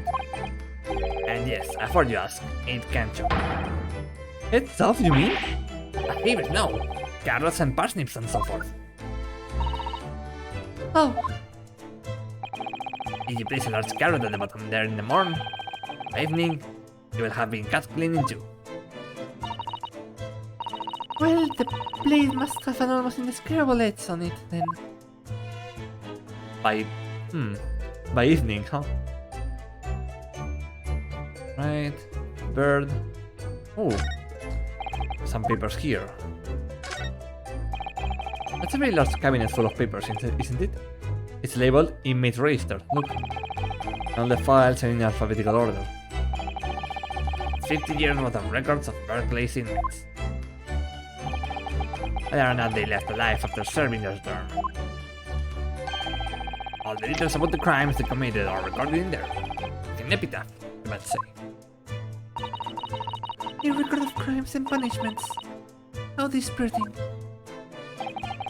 And yet, this man seems to be enjoying tea and biscuits as he talks about it.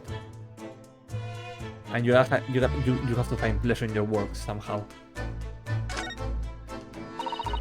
I suppose these are all former governors of Berkeley Prison, are they? Either that, or former inmates who the governor has sent to the gallows. Oh dear, they all have such severe expressions. I really couldn't deny their possibility. Especially one on the extreme right.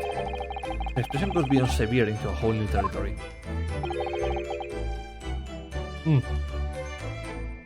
That one's me. I'm terribly sorry, sir. Is it a prerequisite of the job, perhaps?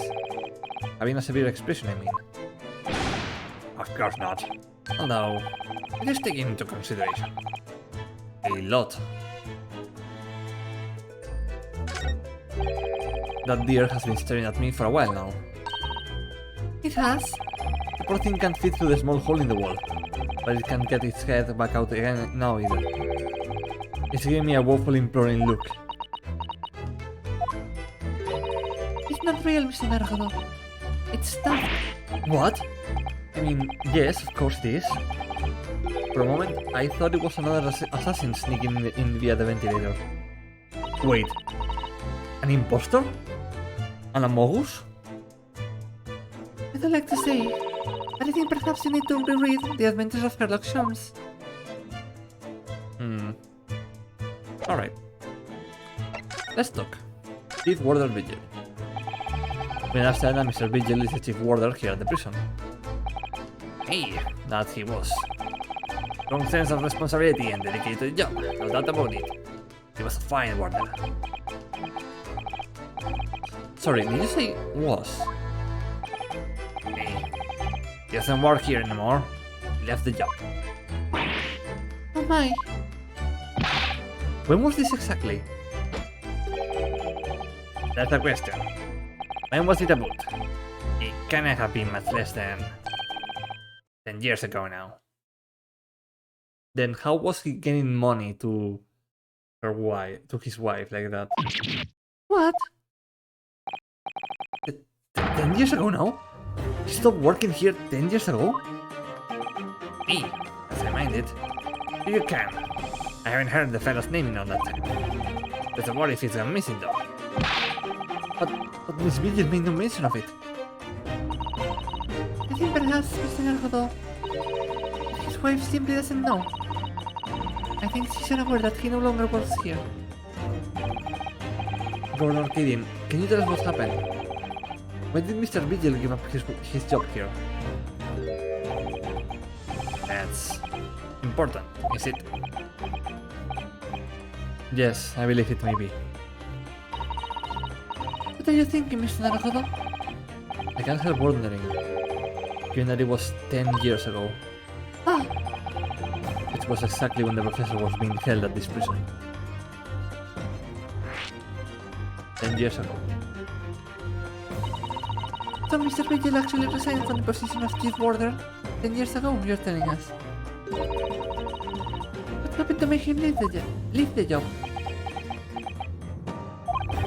In actual fact, he didn't leave the job willingly. He had no choice in the matter. You mean he was dismissed? It was after a particular walk. Sorry? A walk? Hey, that's our word for it in here. A walk to the gallows.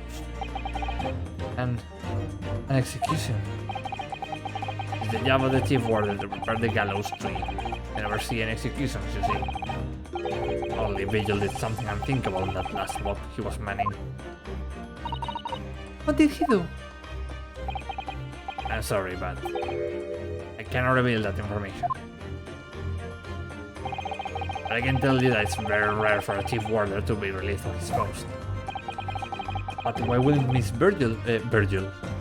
Why wouldn't Miss Vigil know about it? She appears to be under the impression that her husband still works here. I wouldn't know anything about that, I'm afraid. Can you perhaps answer one more question about the circumstances of his dismissal? And what would that be then? That last execution that Mr. Vigil was responsible for overseeing. Was it by any chance the professor's? My thoughts exactly. I'm sorry, I really am. But I'm not at liberty to answer that. I see. Professor Migotova. My father came to Britain all those years ago in order to study forensic medicine. But seemed to have been well acquainted. The room, the prison, and the cemetery have a lot to do with one another. After all, they need fresh corpses for forensic research. You can. Yes, I can imagine. The advancement of medical science isn't always particularly palatable. Your father worked in a laboratory just on the far side of the grave. In the basement of Saint Sinners. It's still in use today. Saint Sinners. That has come up before, I'm sure. Yes, that's right. We've been there. Kitava and I often used to ride in a carriage together and negotiate terms. For more fresh material, I suppose. Hey, and we used to sit in here for hours and have on about dissection and all sorts. Oh, it takes me back. Over a pot of tea and a plate of calf biscuits, of course. Oh, charming.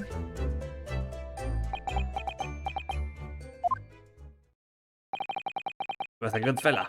Father, reliable, dead set on his work. I'm afraid I'll never understand your Japanese. Because of Genshin Asogi, I suppose.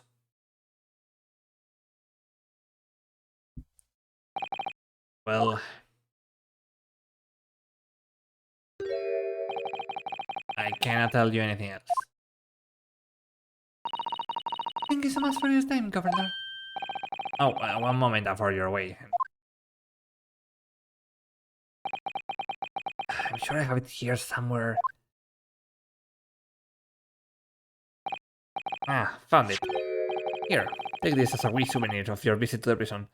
Man, this whole room looks a lot like an escape room that I did with La Yaya and Damiancito yesterday, who are in chat right now. Chicos, a que se parece un montón la habitación esta al escape room de ayer. Es que es clavadita. Clavadita. A wee souvenir, huh? What is it? That's Vigil's dismissal notice. It's 10 years old now, of course. Sí es. Oh my, are you sure? It's no trouble at all. It's now the original, mind. Vigil's dismissal notice has been entered into the court record. Thank you very much, Governor Kirin. And in return, do me a favor and never come back here. That case is closed. Falta reloj guillotina. Sí. Well, I think we have to return to Baker Street for the time being.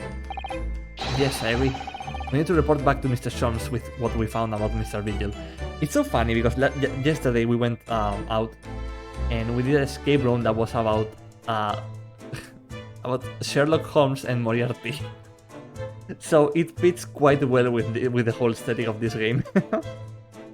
I have been thinking, is there like a Moriarty in this game that's like parallel to Sholmes in this universe? I wonder. I truly do wonder. What will he tell Miss Vigil? Then I wonder. Roll out.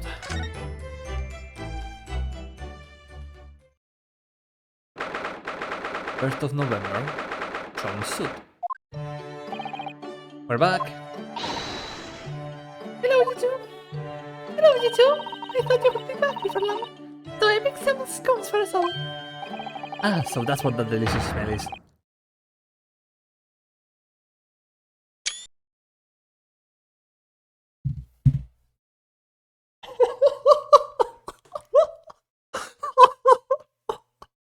He has blue hair and pronouns. Oh my fucking god, this game, este juego. Oh Dios mío.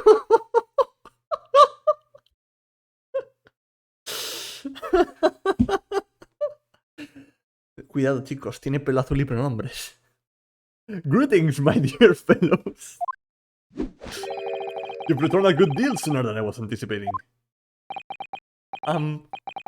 Hello, Mr. Jones. Hello, Mr. Jones.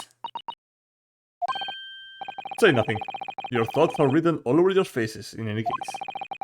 It turns out that it may have been advisable to test my character of restoration tonic before application.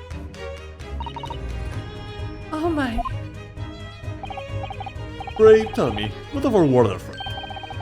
Have you garnered some new information? Es que no puedo. He's too bright. His hair is too bright. Oh, yes, something very surprising in fact. Though it's not a patch on your hair, to be honest. It most certainly isn't. But still, we'll discover that. Jones. Jones!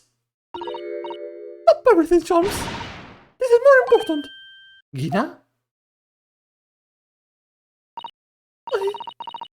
I can't believe it!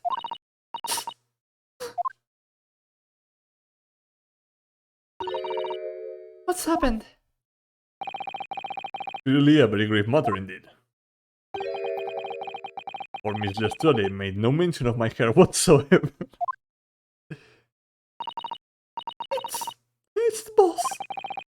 What do you mean? Inspector Gregson? The boss is dead. No. No, no, no. No, not Gregson, no. ¿Cómo que se viene? No. What? They saw this body. A shot with a pistol. What? But, Inspector Gregson? He was murdered? No, not Grexy. Come in, my dear girl. Tell us the whole story.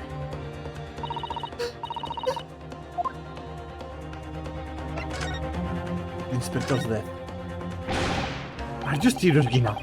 Inspector Gregson was really shot? I don't know what. I don't know much about what happened myself yet. They're still there, investigating the scene. Where did this take place? A little rented room in a building full of plants on National Street. The outskirts of town, nowhere near his own. He was perhaps investigating a case then. The thing is, no one at the yard knows nothing about no case around there. Oh, how strange. The boss was so good to me. I know I ain't up to much yet, but one day I was gonna saw him. I had become a proper detective. Oh, Kenny. The culprit. So, who did this? Do you have any idea who the culprit is? They got him already. Already?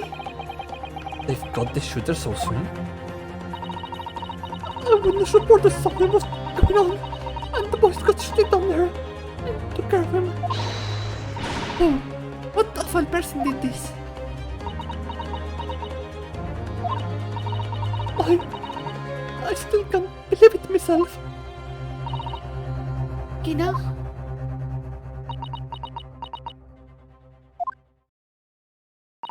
It was the Ripper.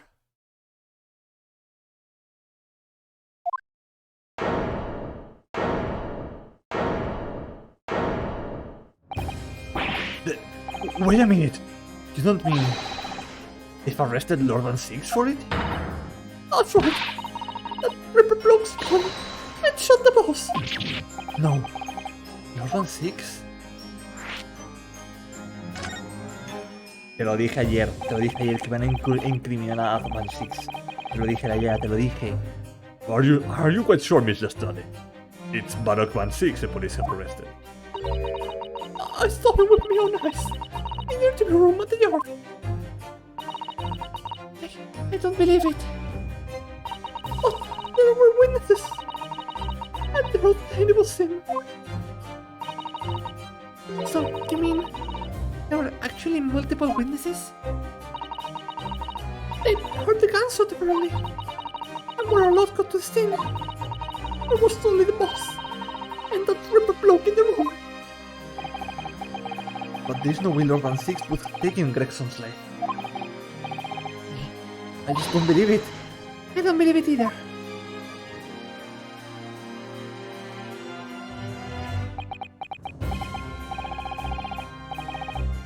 The fucking contrast between Gina crying and Sean's fucking blue hair. Holy fuck. What is this game?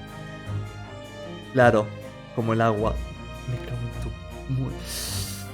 Thank you for informing us, Mr. Strade. This really is most terrible news. Do not police. What are you so sorry for? You did nothing.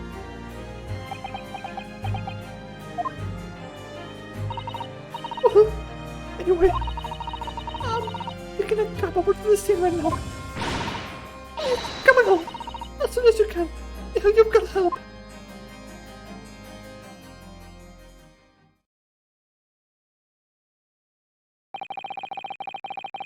It's a detective's lot to appear whenever some sinister plot has unfolded. Little wonder we all look happy. Sometimes these things are almost too much for the nerves. Mr. Solms. What use is there in being a great detective if I fail to see something like this coming? How could I let this happen to Gregson? Gregson? Oh god, he feels so guilty right now. Mr. Naruhodo, I shall leave at once to begin my investigation. Of course, yes. We will too.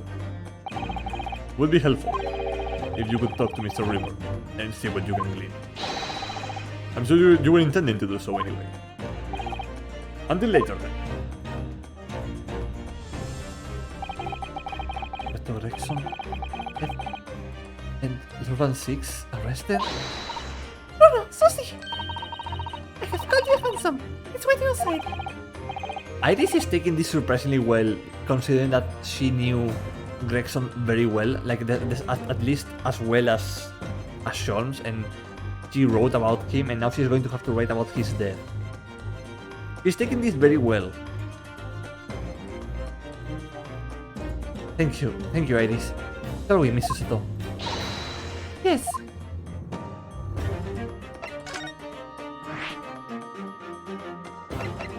Roll out. No, wait. I was supposed to go to prison. 1st of November, room on Fresno Street.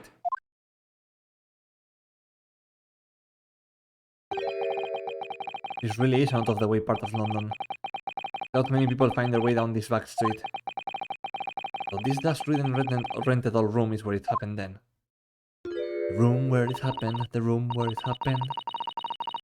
So this is where poor Inspector Gregson lost his life. Yes, and the police are already hard at work investigating, it seems. The room where it happens, the room where it happens. I don't see Mr. Solms anywhere though. Perhaps his investigations have taken him somewhere else. Boy, what do you think you're doing there? Every one of the drawers has gotta be taken right out, so you can look underneath and all. I want the space out of this thing checked. And don't forget to look inside the chimney stack too. Blimey, ain't you lot got never gone over our house? And I was looking for a dog, and the owners are out of town. Gina's obviously got some unique investigative techniques she wants everyone to adopt. Gina, en el escape room de ayer, habría visto lo de la chimenea a la primera.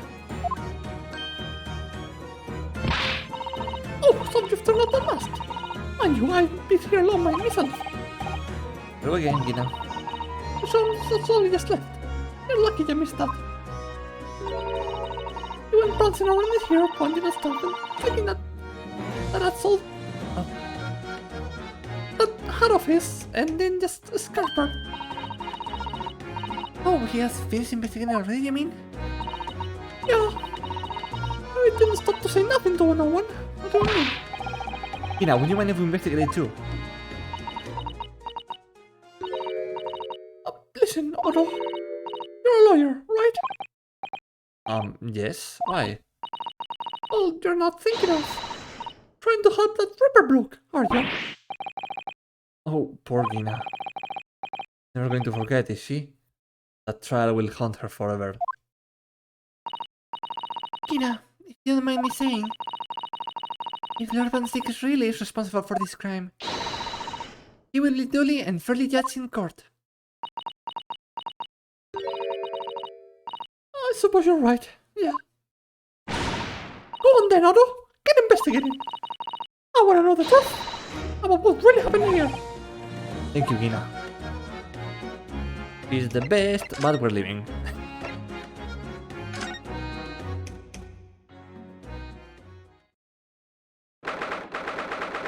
First of November.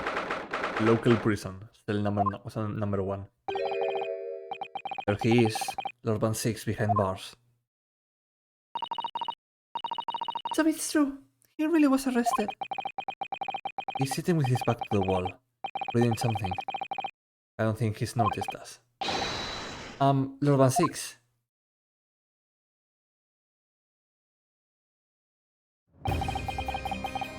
Fancy meeting you here. Last place on Earth I would like to be, and the last person on Earth I would like to see. I couldn't very well not come. We heard what happened. That you, Inspector Gregson, was... Go home. This has nothing to do with you. But Forgive me, Lord Van Styk, but I must disagree.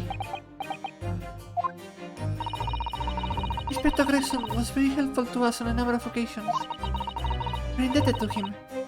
At the very least, we owe it to him to find out the truth about his death. You must help us with our investigations, please. There's really nothing I can tell you. what were you just reading at the back of the cell there? Was it something related to the case? This. The yard isn't quite so cavalier with its information as to share case details with his suspect. This is a letter from an old acquaintance. Oh, who might that be? Someone you know. It happens. Albert Fairbrain. Of course, yes. I keep forgetting they went to the same university. And I would like to read my correspondence in peace. So let's get this over with, shall we? What is it you want to know? Strange. I mean, let's face it, Lord Van Styk never minces his words. But they seem to have less bite than usual somehow.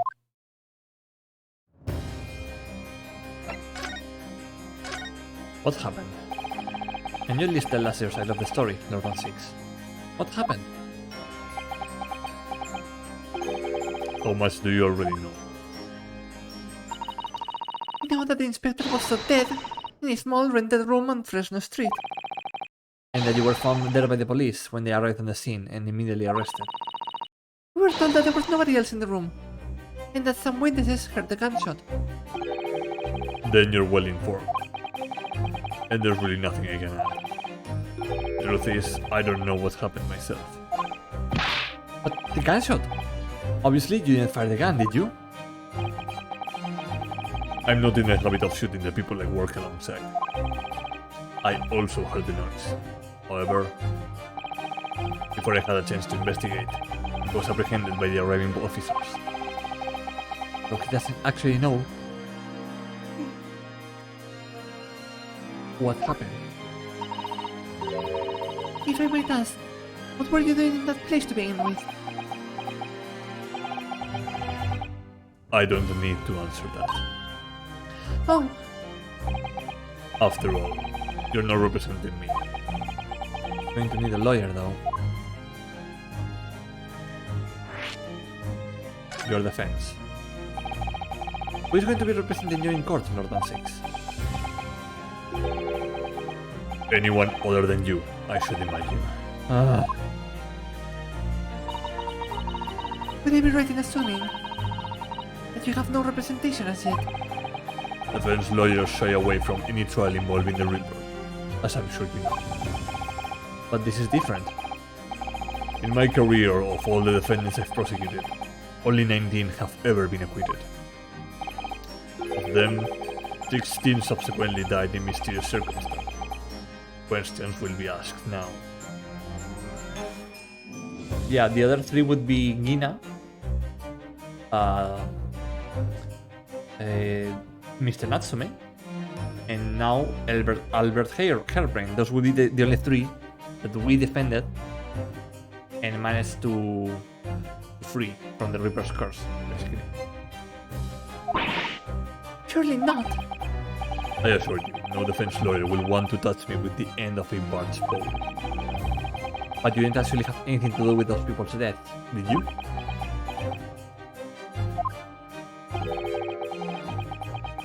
It's been 10 years now that I've been known as the Reaper of the Bay. Believe me, nobody wants to know the true identity of this killer more than I. However, seems things may come to a head if I have the chance to uncover the truth about that. what does he mean by that? Professor Hairbrain's letter. After the trial, Professor Hairbrain was supposed to go straight back to Germany, I thought. It's a letter to inform me of his safe arrival at home. I arranged his passage by sea and rail. It's a relief, I must say. He should now be beyond the reach of the Reaper.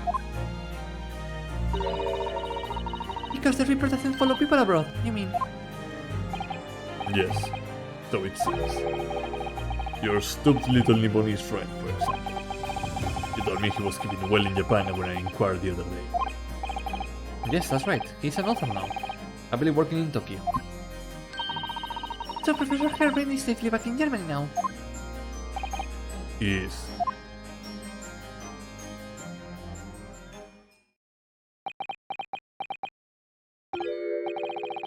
So, it appears our conversation has run dry.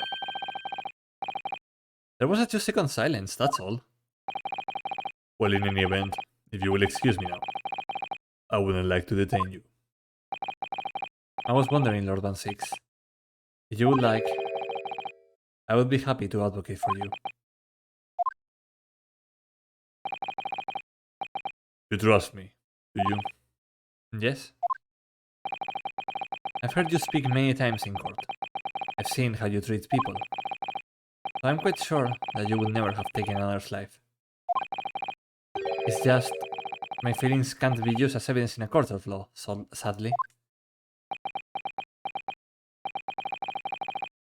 It's a very gracious offer. However, I trust no one. What? Not the police, not the judiciary, and not you Nipponese. But please,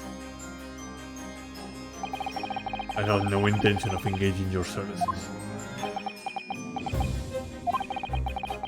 the chasm between us is just too wide and too deep, it seems. I would appreciate it if you don't visit again. Then neither of us will waste any more time.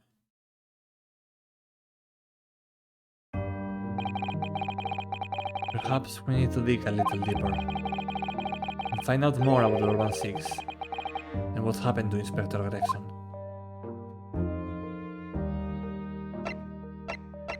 Oh, we can only move. Alright. Okay, let's go investigate.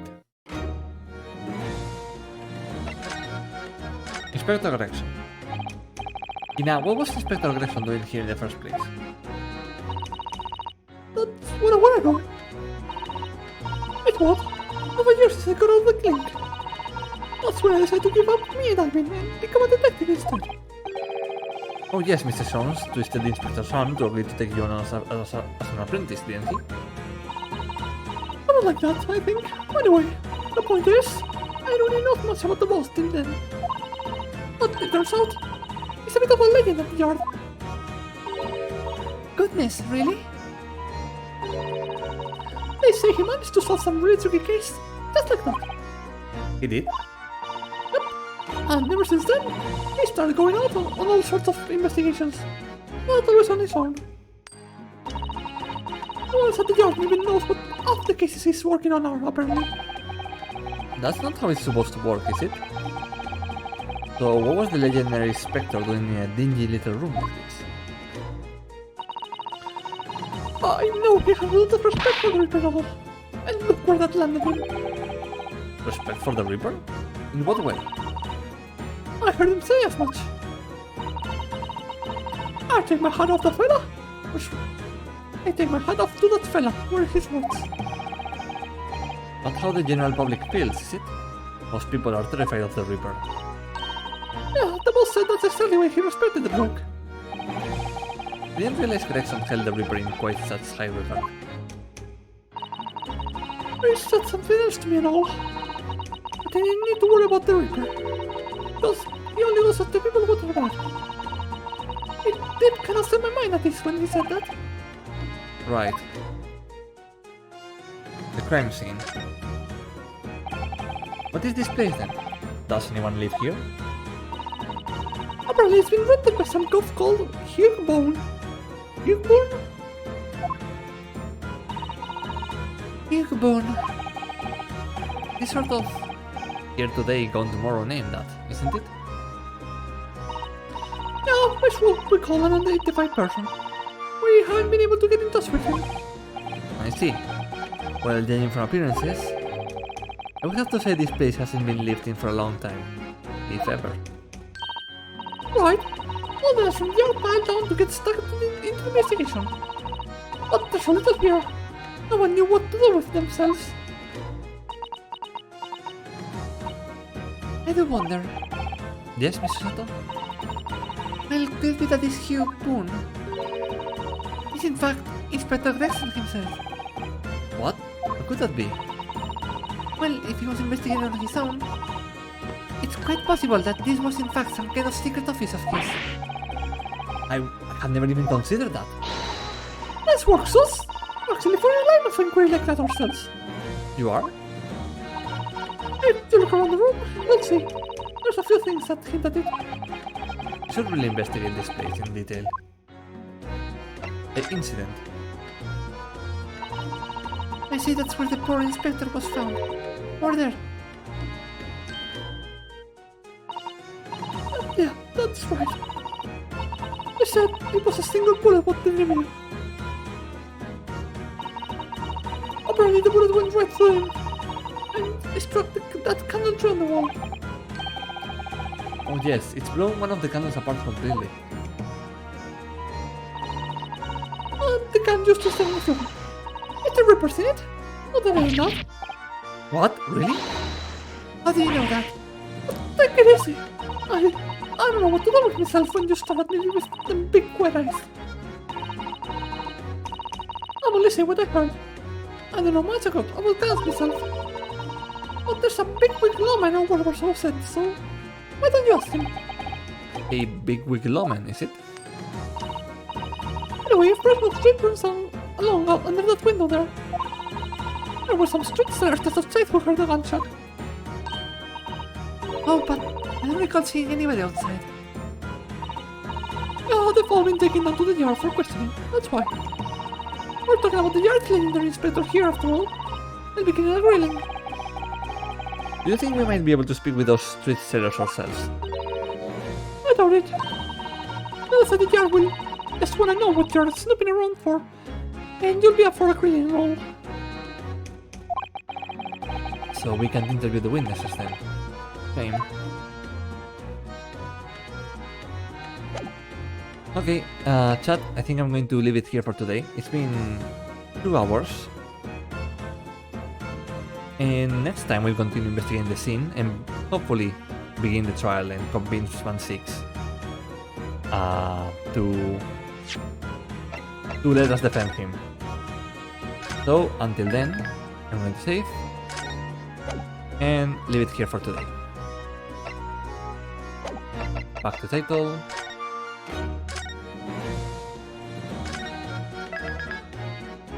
Save twice just in case. And that's it for today. Thank you everyone for coming along. It's been quite fun. It's been a turn of events, surely. But then again, thank you for being here. And since there is no one else to raid, I think I'm just going to send you off. And I'll see you on the next one. See ya. Bye bye.